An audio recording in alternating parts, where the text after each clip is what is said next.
Once COVID came, we saw a couple things happen. Our existing projects kept moving forward, we were obviously relieved that that happened. And secondly, we saw some increased demand, and where I saw the most was not necessarily in the core area that we worked. We mostly work with private clubs, but actually in the municipal area. So we have two new municipal projects where we're going to take an existing golf course and build a brand new golf course on that site. And I believe that would not be happening without COVID. I think the city's recognized how valuable golf is as an amenity to the city, and they've decided to make these substantial investments in properties they already have. And that's a real exciting thing, and I believe that's specifically related to COVID. Dust is starting to settle, if you will, but it certainly had a huge impact on a lot of the projects that we were working on.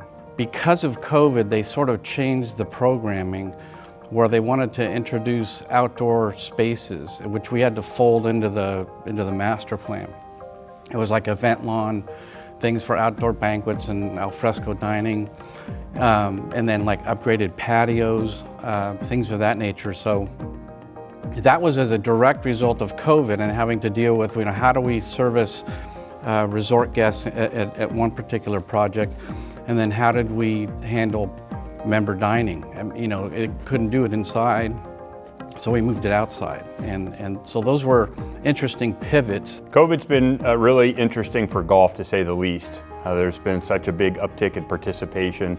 I think as people have shifted outside of their normal workplaces, in their offices, and worked out of home, it's given them more discretionary time. So with the upswing in golf, of course the clubs and all of the private facilities and public facilities both have a lot more income to spend, keep up with their infrastructure. So by and large, the golf industry has gotten extraordinarily busy. So all that added increase in rounds and traffic, or whether it's golf cart traffic on the fairways, has had a negative impact in that regard. And so it's been a bigger challenge.